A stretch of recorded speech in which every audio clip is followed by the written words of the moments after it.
Curhat Vietnam, sepak bola hancur karena timnas Indonesia. Rencanakan balas dendam pakai jurus dari Cina.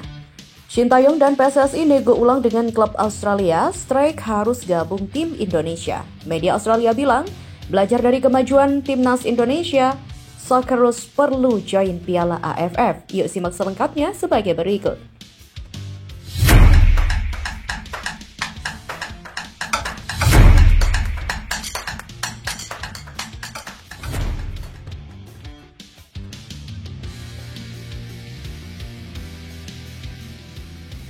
Jelang pertemuan di ASEAN Cup 2024, Vietnam sedikit menceritakan kondisi sepak bola mereka yang saat ini dianggap hancur karena timnas Indonesia.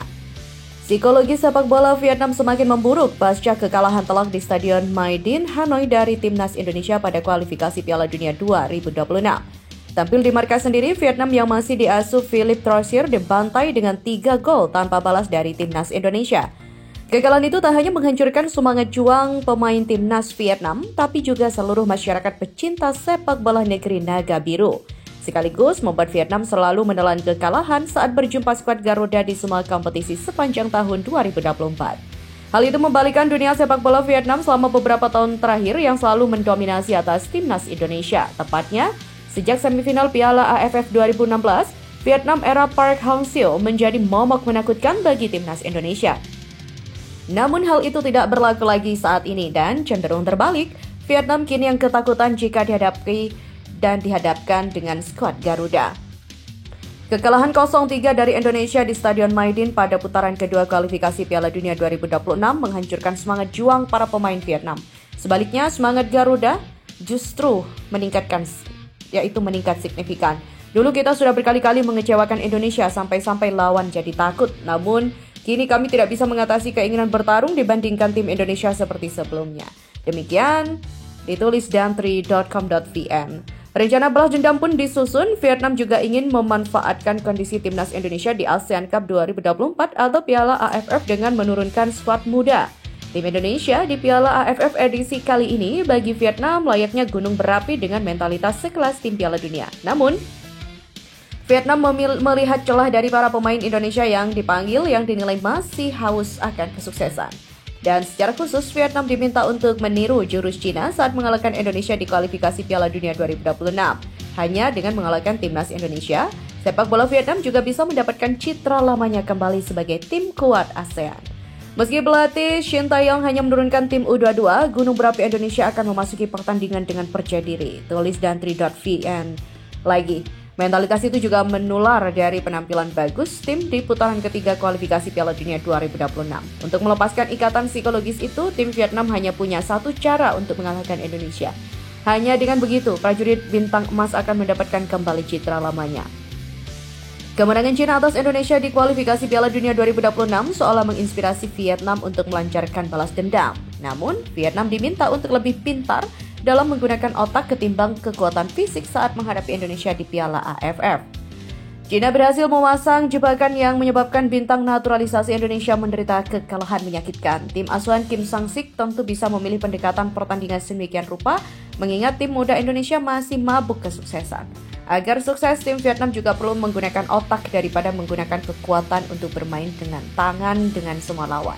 Tak berlebihan jika dikatakan sukses tidaknya tim besutan pelatih Kim Sang-sik di Piala AFF 2024 akan ditentukan pada laga melawan Indonesia di babak penyisihan grup.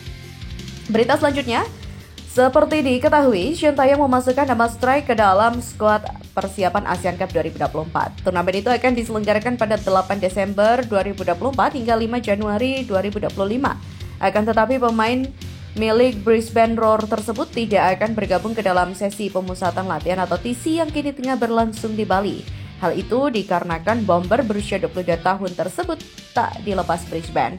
Klub asal Australia itu akan melepas Strike dengan satu syarat, yaitu sang pemain dipersilakan membela timnas Indonesia apabila mereka sukses menembus babak semifinal atau final. Namun, baru-baru ini Shin Tae-yong memohon kepada PSSI untuk melakukan negosiasi ulang.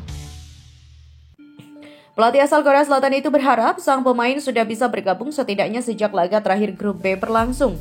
Pada laga itu, skuad Garuda berhadapan dengan timnas Filipina. Hal itu disampaikan oleh Ketua Badan Tim Nasional atau BTN, Sumarji. Seperti dikutip dari bolasport.com, Sumarji mengatakan yang sudah sedikit ada kabar baik itu kaitannya dengan Rafa. Rafa itu dari klubnya memberikan izin tapi nanti di semifinal dan juga final. Sumarji juga mengatakan bahwa saat ini PSSI dan Brisbane Roar juga sedang berkomunikasi perihal strike. Ia mengaku beberapa waktu lalu klub tersebut menanyakan soal kesepakatan peminjaman ex-bomber Edo Den Haag tersebut. Saat mendapat pertanyaan tersebut, tercetuslah ide Shin untuk memohon agar sang pemain diperbolehkan tampil saat bersua Filipina.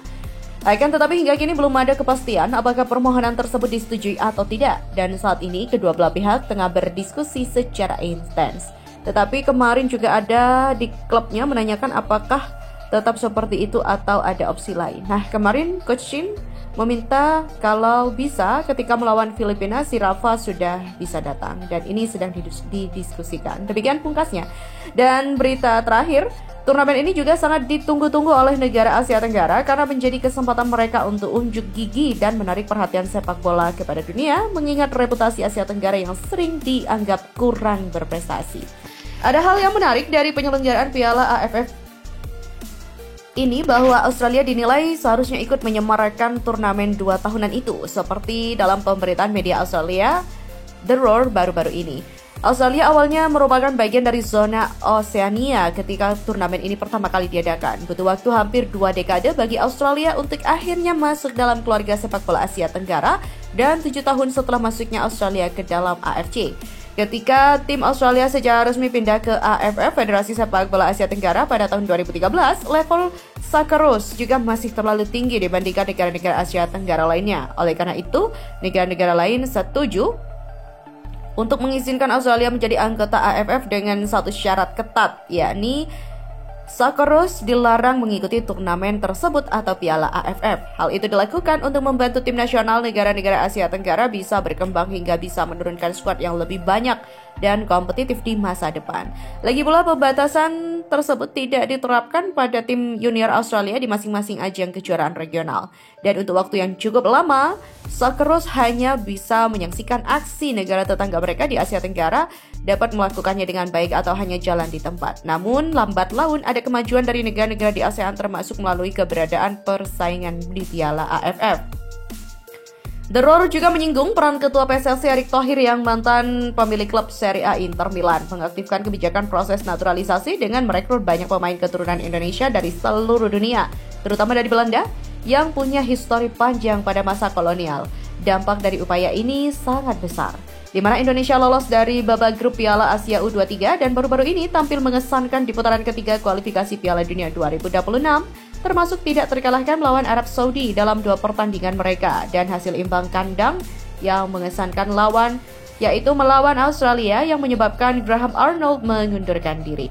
Di mana kemenangan luar biasa 2-0 di atas kandang atas Arab Saudi penakluk Argentina di Piala Dunia 2022 yang menimbulkan sensasi besar di Indonesia dan di seluruh Asia atas kemenangan mengejutkan itu. Bahkan media Indonesia pun memberitakan bahwa mereka adalah pemenang. Unggul dari Argentinanya Leo Messi. Lanjut tulisan artikel tersebut. Di mana Australia sudah 2 kali gagal mengalahkan Bahrain saat ini, gagal menjebol gawang timnas Indonesia dan juga Arab Saudi. Hal ini membuat Australia berada dalam situasi yang sangat berbahaya yang dapat digambarkan sebagai krisis besar. Tim besutan Tony Popovic juga memang masih berada di urutan kedua klasemen C dengan 7 poin. Namun timnas Indonesia, Arab Saudi, Bahrain, dan Cina bisa membuat teror bagi mereka. Hanya berjarak 1 poin saja dengan menyisakan 4 laga tersisa, semua masih bisa terjadi. Dalam artikel The Roar, timnas Indonesia juga akan memiliki acara sepak bola regional yang besar untuk diikuti guna meningkatkan daya saing mereka. Mengingat seberapa besar kemajuan yang telah dicapai Indonesia, fakta bahwa Australia tidak akan berpartisipasi dalam kejuaraan ASEAN merupakan pertanda buruk. Namun, dengan apa yang terjadi pada kualifikasi Piala Dunia 2026, hal ini menjadi lebih mendesak bagi Australia. Mereka tidak bisa mengabaikan meningkatnya kekuatan negara-negara Asia Tenggara, mengingat keanggotaannya di AFF sejak tahun 2013. Federasi Sepak Bola Australia harus mulai menegosiasikan ulang klausul itu dan secara aktif berkampanye untuk menghapuskan larangan tersebut. Kemajuan yang diraih timnas Indonesia harus dijadikan pembelajaran bagi masa depan Sakaros. Harus ada solusi proaktif yang diusulkan agar Sakaros bisa bermain seperti tim Asia Tenggara. Di sisi lain, negara-negara ASEAN Tenggara juga menyadari bahwa mereka membutuhkan partisipasi Australia. Demikian Tandas The Rose.